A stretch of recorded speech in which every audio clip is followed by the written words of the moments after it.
16절에서 19절까지 말씀, 골로새서 2장 16절에서 19절 말씀 한 절씩 교독하겠습니다. 그러므로 아무도 먹는 것이나 마시는 것으로 인하여 또 거룩한 날이나 월삭이나 안식일에 관하여 너희를 판단하지 못하게 하라.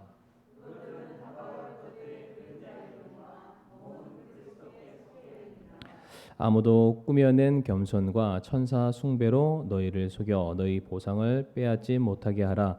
그런 사람은 자기가 보지 아니한 것들 속으로 들어가 자기의 육신적 생각으로 말미암아 헛되이 우쭐대며 머리를 붙들지 아니하느니라. 그러나 이 머리로부터 온 몸이 마디와 힘줄에 의해 영향을 공급받고 서로 결합하여 하나님께서 자라게 하시는 대로 자라느니라. 아멘. 아버지 하나님 감사합니다. 이 오후 시간에도 또 저희들 하나님의 말씀을 듣기를 원합니다. 우리가 예배를 드림을 통하여서 또 찬양을 통해서 말씀을 듣는 이 일들을 통해서 우리의 믿음이 무럭무럭 자라날 수 있게 해주시고, 믿음이 자라는 만큼 열매 맺게 해주시고, 또 열매를 맺는 만큼 또한 저희들이 더욱더 귀하게 쓰임받게 하여 주시옵소서.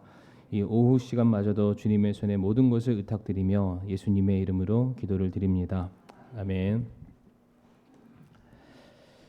골로새서 2장 16절부터 19절까지 말씀 통해서 무엇이 성숙인가, 무엇이 성숙인가라는 제목으로 함께 말씀을 나누고자 합니다. 저는 가끔이지만 그런 생각을 해봅니다. 제 자신의 영적인 상태, 수준, 믿음의 분량은 과연 얼마나 될까?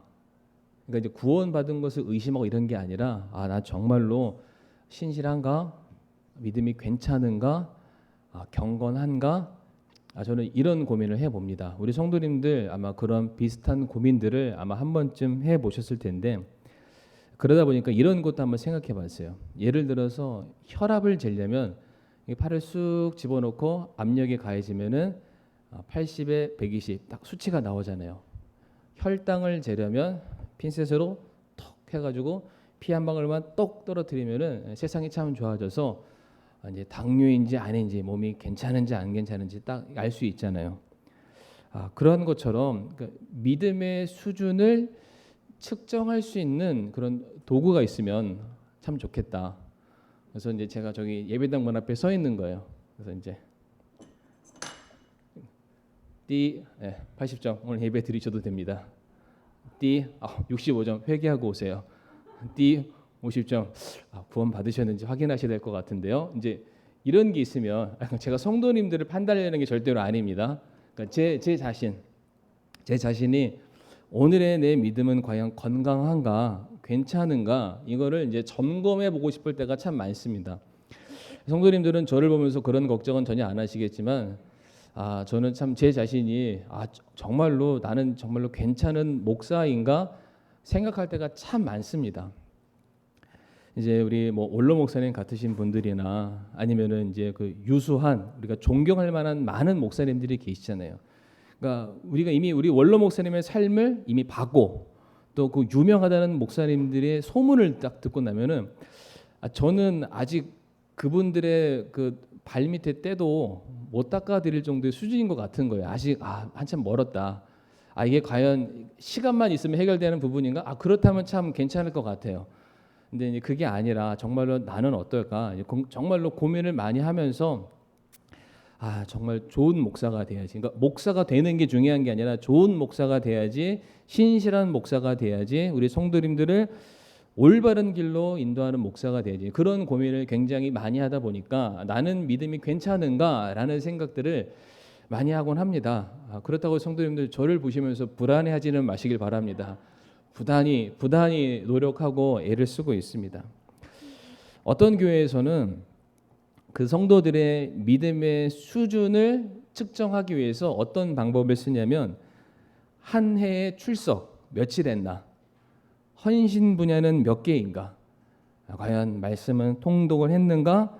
전도를 몇 명 했는가? 이제 이런 것들을 막 이렇게 모아서 막 흔들어서 통계를 딱 내서 신앙의 성숙도를 이제 측정해 주는 뭐 그런 교회가 있다고 합니다.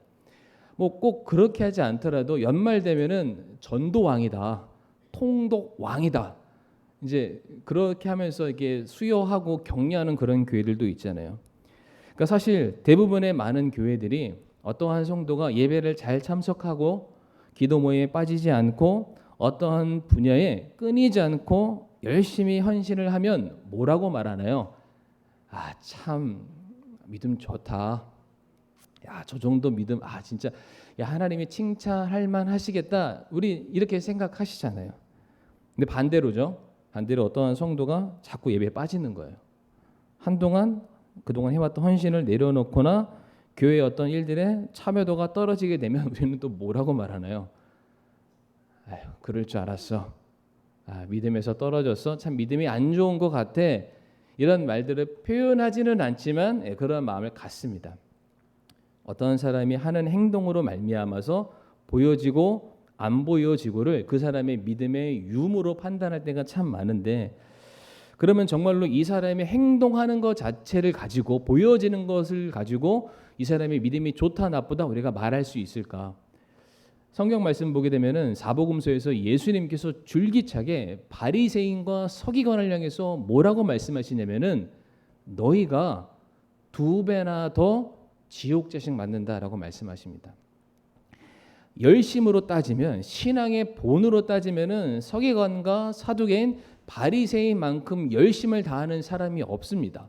모든 것을 다 지켜 행하는 사람들이고 심지어 그들은 말씀 그대로 살려고 누구보다 애쓰는 사람들입니다. 그런데 예수님께서는 그와 같이 열심히 행동하고 본을 보이는 사람들을 바라보시면서 너희가 2배나 더 지옥 자식 만든다라고 책망을 하십니다.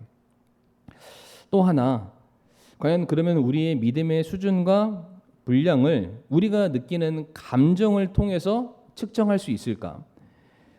내가 말씀도 요즘 잘 들리는 것 같고 듣는 말씀에 감동도 되고 말씀에 대한 이해도도 높아지고, 그래서 내가 살면서 야, 요즘처럼 내 입에서 찬양이 그치지 않는 것 같아.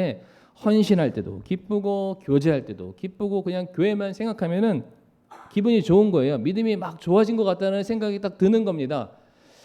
그러면은 그 분의 믿음이 정말로 좋을까요? 생각해 볼 문제죠. 왜냐하면 믿음은 감정이 아닙니다. 그러니까 어떤 보여지는 거, 내가 느끼는 것 자체가 내 구원의 유무를 판단해 주는 것도 아닙니다. 분명한 거는 구원은 믿음으로 말미암고 믿음은 하나님의 말씀이죠. 변치 않는 진리가 우리가 구원의 기준이 되어야 되고 믿음의 기준이 되어야만 합니다. 그러면 또 반대로 내 삶에 아무런 문제가 없고 내가 형통한 삶을 산다 한다면, 그러한 성도는 정말로 믿음이 좋은 걸까요? 그러니까 하는 일마다 잘 되는 거예요. 뭐 말도 참 잘하고 하여튼 그 성도만 보면은 아무런 문제 없는, 야 진짜 저 성도만 보면은 하나님께서 무슨 복이란 복은 몽땅 저 성도한테 다 몰아준 것 같아. 근데 반대로 어떠한 성도는 맨날 아픈 거예요.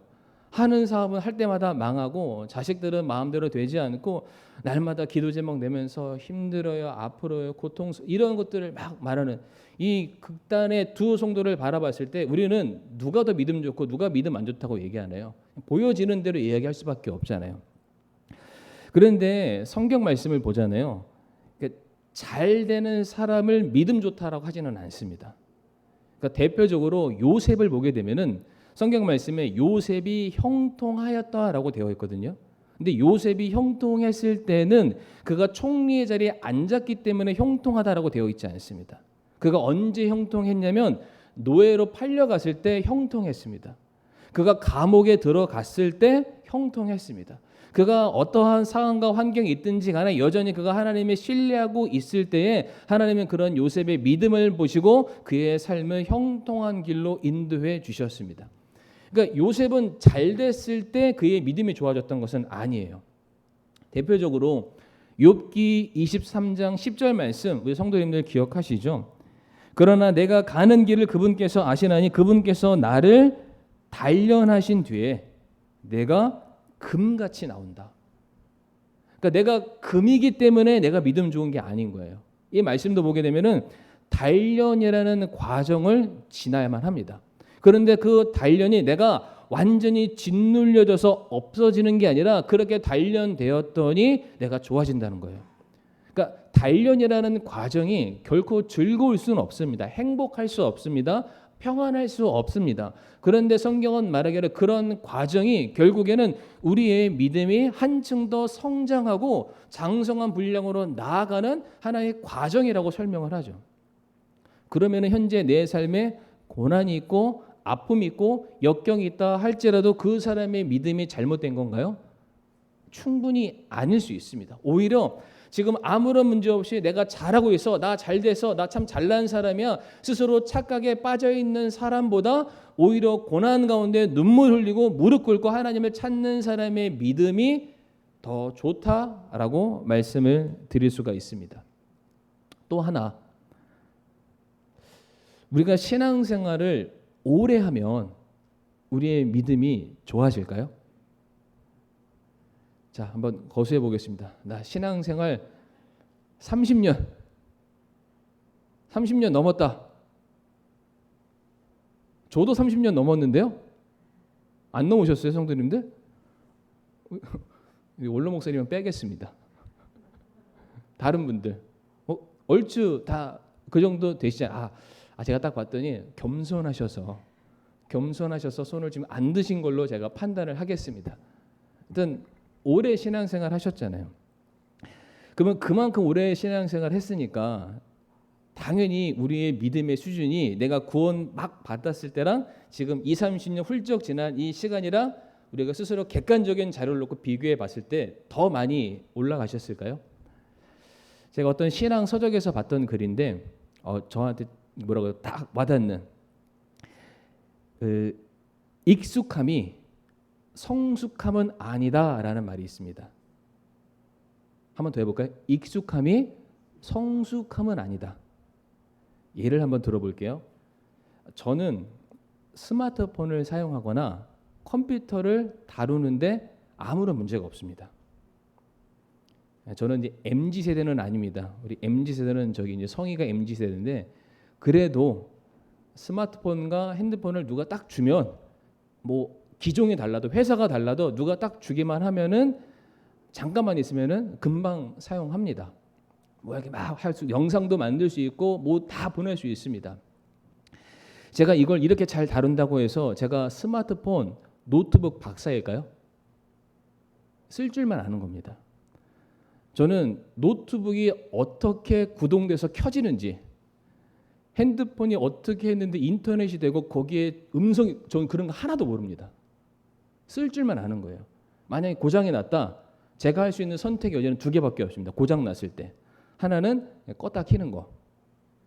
껐다가 한번 켜보고 이제 안 되면 두 번째 선택지 바로 제 기동 형제한테 전화합니다. 맨날 전화, 저 정말로 맨날 전화해요. 기동 형제 뭐가 안 되는데 어떻게 된 거야?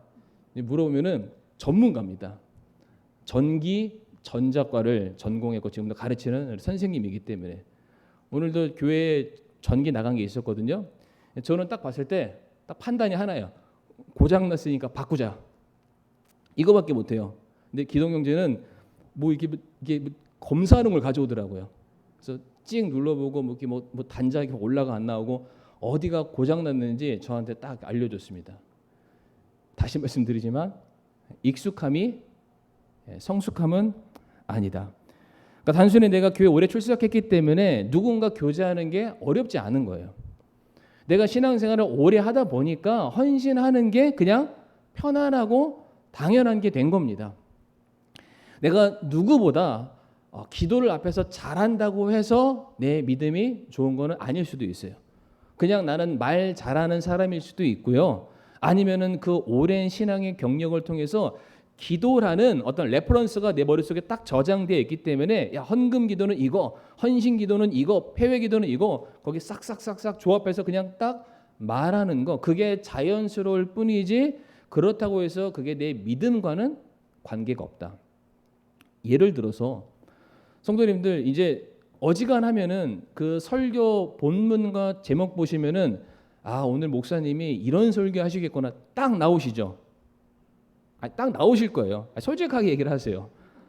딱 나오시잖아요. A, B, C 또 저 양반 또 저 얘기할 줄 알았는데 여지없이 얘기하네. 좋습니다. 성도님들 이제 서당계 3년이면 풍어를 일푼다고 이제 어지간하면은 성도님들 이거 나올 거야 아세요. 입장을 바꾸겠습니다. 나와서 설교 한번 해보세요. 똑같은 본문과 똑같은 제목을 드릴 테니까 나와서 한번 설교해 보세요. 우리 서집사님은 설교자의 고충을 아마 아실 겁니다. 쉽지 않습니다. 그러니까 내가 뭔가를 안다고 해서 그거 자체가 내 믿음은 아니다. 성장과는 차이가 없다. 이미 앞에서 여러 가지를 말씀을 드렸죠. 그러니까 우리는 무엇인가 보여지는 것을 믿음의 하나의 측정 도구로 삼습니다. 근데 실제 그게 보여지는 것과 내 믿음이랑은 그러니까 연관이 있을 수도 있습니다. 그러니까 다시 말해 익숙해지면은 성장할 수 있는 과정이 될 수 있지만은 익숙함 자체가 성장이 아닌 것처럼 우리가 눈에 보여지는 어떤 것들이 다른 사람들보다 더 탁월하다고 해서 그 사람의 믿음이 다른 사람보다 더 낫냐? 무조건 보장할 수는 없습니다. 그 사람의 중심을 봐야 됩니다. 어떠한 목적과 어떠한 의도로서 그와 같은 일들에 참여하고 헌신하고 기도하고 섬기는지를 우리가 봐야 할 때 그것이 그 사람의 온전한 믿음의 성숙도를 측정할 수 있다.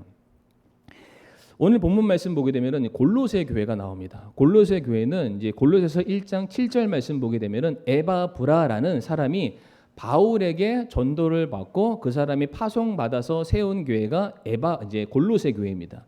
근데 골로새 교회는 큰 교회는 아니었대요. 작은 교회였다고 합니다. 그러니까 실제 우리가 성경에서 나와 있는 수많은 교회들은요, 오늘날과 같은 이런 건물을 가지고 있는 그런 교회가 아닙니다. 가정에서 모였어요. 그 가정이 있는 지명의 이름이 도시의 이름을 가지고 있으니까 골로새 교회다, 안디옥 교회다, 무슨 교회다. 그러니까 예루살렘 교회와 같은 그런 큰 교회를 제외하고 성경에 나와 있는 어지간한 많은 교회는 그냥 작은 교회, 몇몇 가정이 모인 교회인데 골로새 교회 같은 경우는 더더욱더 작은 교회 중에 하나였다고 합니다. 그런데 성도님들 말씀 한번 보세요. 1장 3절과 4절 골로새서 1장 3절과 4절 말씀 보게 되면 바울이 골로새 교회를 향해서 말하기를 우리가 너희를 위하여 항상 기도하며 하나님 곧 우리 주 예수 그리스도의 아버지께 감사를 드림은 그리스도 예수님을 믿는 너희의 믿음과 모든 성도에게 너희가 베푸는 사랑을 우리가 들었기 때문이요 라고 말하고 있습니다. 쉽게 얘기해서 바울이 골로새 교회를 칭찬하고 있습니다. 참 너희의 믿음이 대단하다. 너희의 사랑과 섬김이 적지 않다. 교회가 작은 것이 중요하지 않다. 너희가 작더라도 정말로 신실하게 섬기는 너희 교회를 인하여서 내가 하나님께 감사를 드린다. 그러니까 굉장히 내실이 강한 그런 교회였습니다. 자, 그런데 이와 같은 골로새 교회에 이 교회를 협박하는 위협하는 흔드는 이단 세력이 들어가게 됩니다.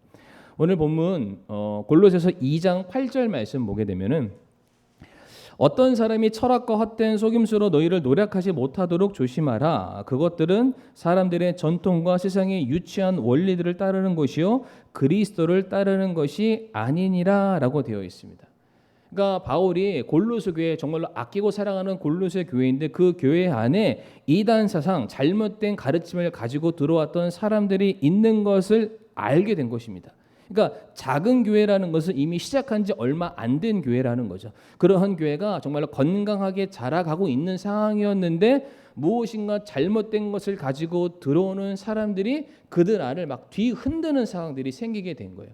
그거를 알고 있는 바울이 이제 정확하게 이제 팩트 체크, 진단을 내려주게 됩니다.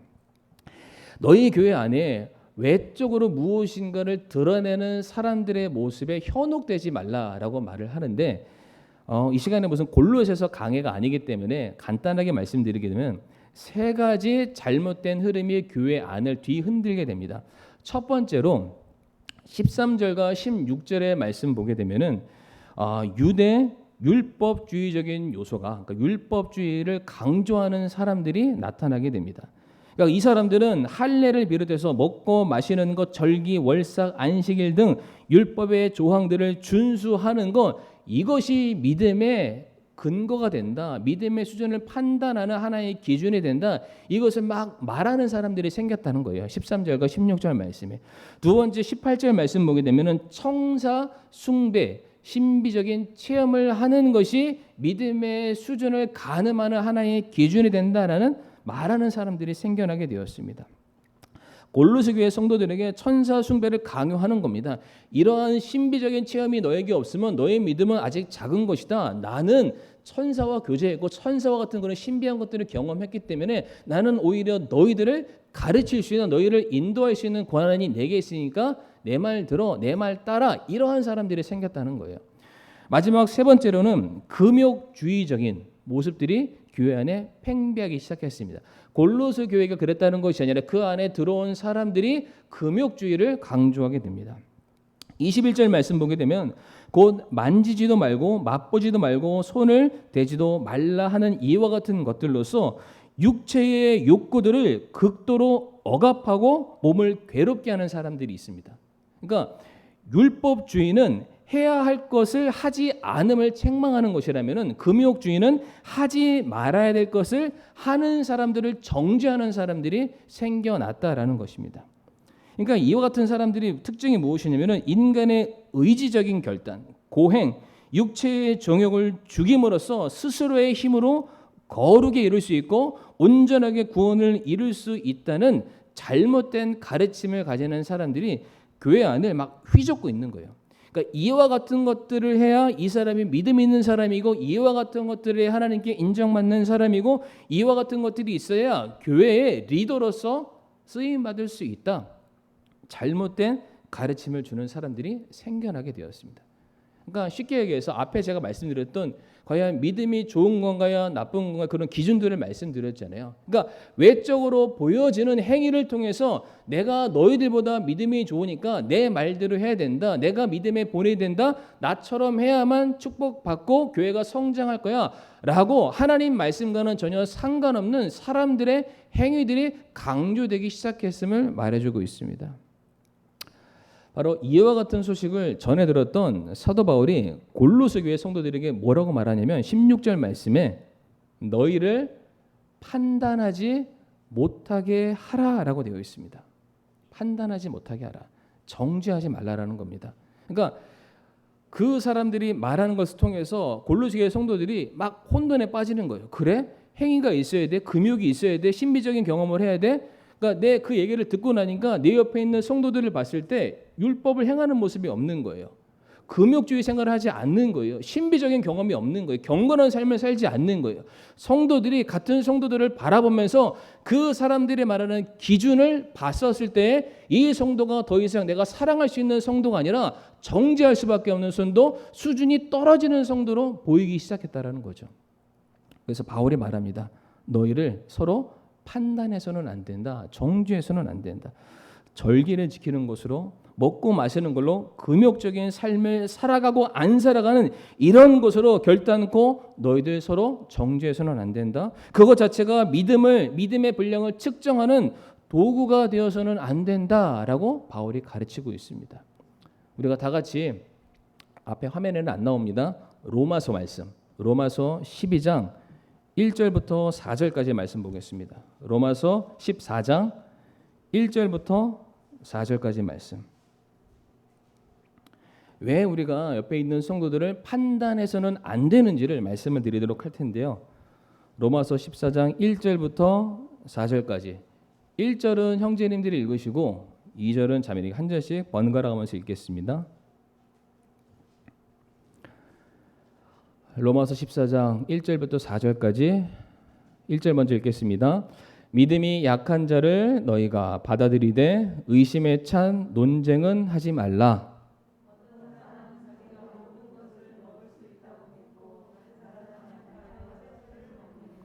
먹는 자는 먹지 아니하는 자를 업신 여기지 말고 먹지 아니하는 자를 먹는 자를 판단하지 말라. 하나님께서 그를 받으셨느니라.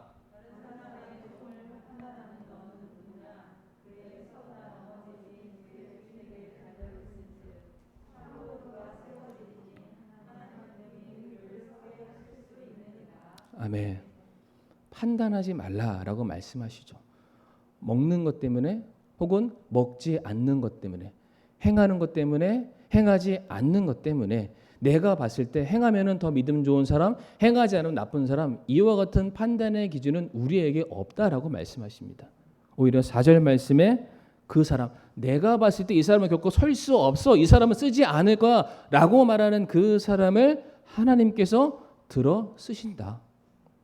그러니까 나라는 사람도 따지고 보면은 내세울 곳 없는 그러한 부족하고 연약한 사람이죠. 그런 우리가 이렇게 하나님의 백성이라고 이 자리에 앉아서 찬양하고 누군가를 섬기고 교회를 위해 쓰임 받을 수 있는 것은 그 모든 것이 하나님의 은혜이고 하나님이 세워 주셨기 때문입니다. 그러니까 나도 그렇게 세움 받았다면은 옆에 있는 그 성도, 내가 봤을 때 조금 부족하고 불쌍해 보여도 그 사람을 통해서 하나님이 계획하신 선하신 일들은 반드시 이루어질 수 있다. 하나님이 그 사람을 정말로 귀하게 들어 쓰실 것이기 때문에 우리에게 있어서 판단의 기준은 없다. 정죄해서는 안 된다. 성도님 꼭 이것을 지켜주시기를 바랍니다. 우리가 신앙생활을 하면서, 그러니까 우리가 말하는 신앙생활이라는 것은 개인적인 신앙생활을 말하는 게 아니라 교회 안에서의 신앙생활을 말합니다. 내 마음 같지 않잖아요. 내 뜻대로 안 하잖아요. 내 생각과 다 다르잖아요. 저마다 생각이 있고 저마다 원하는 바가 있고 저마다 기준이 있습니다. 그러니까 내 뜻대로 해주면야 땡큐죠. 고맙죠. 감사하죠. 그러나 그렇지 않잖아요. 이 로마서 14장 말씀을 쭉 보잖아요. 뭐라고 되어 있냐면은 나는 날짜를 지켜요. 날짜를 지키는 이유는 내가 하나님을 사랑하기 때문에 지킨대요. 어떤 사람은 날짜를 안 지킨대요. 왜 안 지켜요? 하나님을 사랑하니까 날짜를 안 지킨대요. 그러니까 결국에는 우리가 봤을 때 서로의 모양이 다 다르지만은 그것을 왜 섬기냐? 왜 그렇게 지키냐? 내가 다 하나님을 사랑해서라는 거예요. 내가 부족하지만 내가 더 많이 가졌지만 서로 다 다르지만 분명한 사실은 하나님께서 한 사람 한 사람을 통해서 귀하게 역사하실 이유들이 있다. 그러하기 때문에 우리가 옆에 있는 성도를 사랑하고 결단코 정죄해서는 안 된다. 왜 옆에 있는 성도가 있습니까? 그 성도님을 통해서 우리 교회에 부족한 부분이 채워져야 될 필요가 있으니까 누군가 있는 겁니다. 그러니까 그 성도님 빠지잖아요. 그러면 교회 무너질 수도 있어요. 내가 봤을 때 에이 아무것도 아니야. 없어도 내가 두 사람 목 하면 팔 걷어붙이고 될 것 같죠? 안 됩니다. 다 계셔야 됩니다. 우리 연세 많으신 분들은 연세 많으신 분대로, 젊은 사람은 젊은 사람대로 각자가 저마다 하나님께서 맡겨주신 사명이 있고 비전이 있고 선한 계획이 있기 때문에 우리는 절대로 옆에 있는 성도를 판단하거나 정죄해서는 안 됩니다. 그러니까 어쩔 수 없어요. 눈에 보이는 것 때문에 판단하거나 정죄하게 되는데 우리는 절대로 그래서는 안 된다. 그래서 이어지는 오늘 본문 골로새서 2장 22절과 23절 말씀 보게 되면 이 모든 것은 사용하는 대로 없어질 것이요 사람들의 명령들과 교리들에 따른 것이라 이런 것들은 의지대로 경배하고 자기를 낮추며 몸을 경시하는 데는 참으로 지혜가 있는 것 같이 보이나 육체를 만족시키는 데는 아무런 가치가 없다라고 되어 있습니다. 외적으로 보여지는 것이 결국에는 우리가 따르고 본받아야 될 온전한 것이 아님을 말해주고 있습니다. 쓰고 나면 사라지라는 거예요. 그러니까 그거 자체가 야, 저 사람이 했으니까 내가 따라하지 이건 아니라는 겁니다. 이해가 되시나요? 정말로 우리가 따르고 본받아야 될 분, 우리가 명령에 순종해야 될 분은 우리 주님밖에 없다는 사실을 우리 성도님들 기억하시기를 바랍니다. 그래서 18절에 바울이 말하기를 그러한 사람은 자기가 보지 아니한 그것들 속으로 들어가 자기의 육신적 생각으로 말미암아 헛되이 우쭐대며, 그러니까 사람 위에 서서 야 내가 하라는 대로 해, 나는 율법을 다 행하고 나는 금욕을 행하며 나는 신비적인 경험에 특별한 사람이니까 내 말대로 해라고 하는 사람은 정말로 이 사람이 누구보다 앞서서 영적인 리더가 되어서 누군가를 이끌어서 이 사람도 동일하게 영적인 성장을 이루기 위해서 앞에서 고군분투하는 사람이 아니라는 겁니다. 왜 그렇게 하냐? 나 너보다 믿음 좋다는 거 보여주고 싶다는 거예요. 내가 너 충분히 정죄할 만큼 나는 너보다 낫다라는 그 마음을 가지고 있다는 거죠. 그것은 안 된다라고 말하고 있습니다. 그래서 결정적으로 사도 바울이 뭐라고 얘기하냐면 19절 말씀이죠.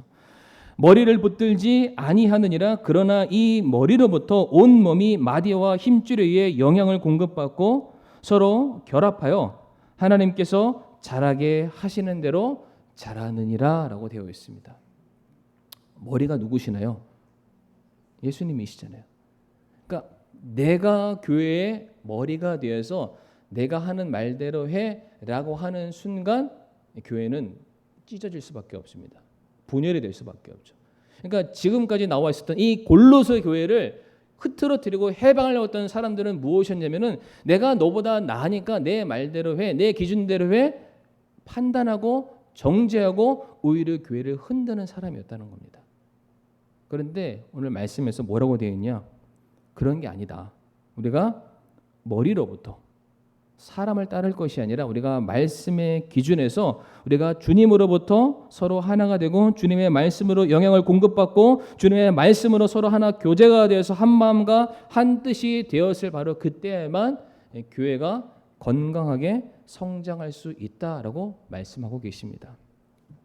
로마서 14장 12절과 13절 말씀도 제가 읽어드리기를 원하는데요. 그러므로 이와 같이 우리 각 사람이 자신에 관하여 하나님께 회개 보고를 하리라. 하나님께 언젠가 내가 모든 한 일에 대해서 계수받는 시간들이 있다라고 말씀하시죠. 그런즉 우리가 다시는 서로를 판단하지 말고 도리어 이것 즉 아무도 자기 형제의 길에 걸림돌이나 넘어질 기회를 두지 않을 것을 판단할지니라 라고 되어 있습니다. 다시 얘기해서 내가 무엇인가 참여하고 헌신하게 되었을 때에 그러니까 잘하고 못하고는 크게 중요하지는 않습니다. 그러니까 잘할 수도 있죠. 못할 수도 있습니다. 잘하면 좋은 거고 못해도 상관없습니다. 더 열심히 나중에 더 노력을 하면 되니까. 다만 내가 잘하고 못하고를 기준해서 누군가를 판단하게 되고 누군가를 정죄하게 되고 그 사람을 향해서 내 마음에 악한 생각을 품게 된다면 그것을 가지고 주님께서 회개보고 하신대요. 판단하신다라는 거죠. 그러니까 성도님 생각해 보세요. 교회 한 번도 안 빠지고 다 참석합니다. 정말로 누가 보더라도 입술에서 찬양이 그치지 않는 그런 삶을 살아요. 신앙의 연수도 남 부럽지 않을 만큼 막 오래 막 되어 있는 거야. 누가 봐도 외적인 조건은 바리새인, 서기관, 율법사를 능가하는 신앙의 넘버원처럼 보일 수가 있습니다. 그런데 그 사람의 마음이 우쭐대기 위해서 무엇인가를 이거밖에 안 돼? 스스로 평가하고 정죄하기 위해서 마치 자기 자신을 교회의 머리 대신 예수님과 동등한 위치에 놓고서 영혼들을 바라보고 손가락질하는 순간 그 모든 것이 어떻게 된다고요? 회개 보고를 당하게 된다. 그것은 교회를 세우는 게 아니라고 말씀하십니다. 머리 대신 주님으로부터 손과 발되는 성도들을 막 띄어내는 거죠. 그러니까 그렇게 해서는 안 된다라고 말씀하십니다. 그러니까 성도님들 우리가 아무리 교회 오래 다니고 아무리 내가 신나게 찬양을 많이 하고 아무리 성경에 나와 있는 그 수많은 것들 내가 다 행하려고 노력하고 성경 백독을 한다 한들 내가 내 옆에 있는 이 성도를 내 몸처럼 내가 아끼지 못한다면 그 성도를 품어주지 못하고 사랑해주지 못한다면은 어떻게 우리가 이 사람이 믿음 안에 성숙한 사람이다라고 말할 수 있을까요? 결코 그럴 수가 없을 겁니다. 늘 강조하는 말이지만은 주님께서는 내 이웃을 내 옆에 있는 형제 자매를 내 몸처럼 사랑하라라고 명령을 하셨습니다. 그러니까 그 영혼 하나 우리가 사랑하지 못한다면 우리는 하나님을 사랑합니다라고 아마 고백하지 못할 수도 있습니다. 분명한 건 우리가 행한 모든 일들이 언젠가는 그리스도의 심판석 앞에서 온전하게 다 드러날 때가 있을 겁니다. 그런데 하나님은 뭘 가지고 판단하시냐면은 야, 너 일 100개 했어. 제 일 10개 했어. 100개 치만큼 받아. 10개 치만큼 받아. 그러면 성도님들 교회 안에 뭐가 생기냐면 고지론이라는 게 생깁니다. 이제 나중에 고지론에 대해 설명을 드릴 텐데 많이 가지고 건강한 사람은 많이 할 수밖에 없죠. 적게 가지고 몸이 약한 사람은 못 하는 거죠. 그러면 이 사람은 상대적으로 늘 뭐 책망받고 소외당하는 그런 사람이어야 됩니까? 그런 게 아니죠. 보여지는 숫자를 하나님께서 보시는 것이 아니라 정말로 어떠한 마음으로 내가 교회를 섬기고 있고 영혼을 돌아보고 있고 형제 자매를 위해서 기도하고 있는가? 정말로 내 몸처럼 아끼고 사랑하는가? 주님의 명령이기 때문에 그들을 사랑하기 위해서 애쓰고 있는가? 우리 성도님들 믿음이 장성한 분량에 이르셨습니까? 장성한 분량에 이르렀다는 것은 다른 거 깊이 생각하지 마시길 바랍니다. 내가 좌우에 계신 성도님들 딱 봤을 때 정말로 사랑스럽게 보인다. 그리고 그분들의 기도 제목이 머리에 떠오른다. 그리고 그분들을 위해서 기도할 때에 그분들의 아픔과 감사함이 같이 느껴진다. 믿음이 성장하셨다는 겁니다. 그런 마음이 있기를 바랍니다. 그런 마음으로 교회를 섬겨주시기를 간절히 부탁을 드리겠습니다. 이 시간 머리 숙여 함께 기도하겠습니다.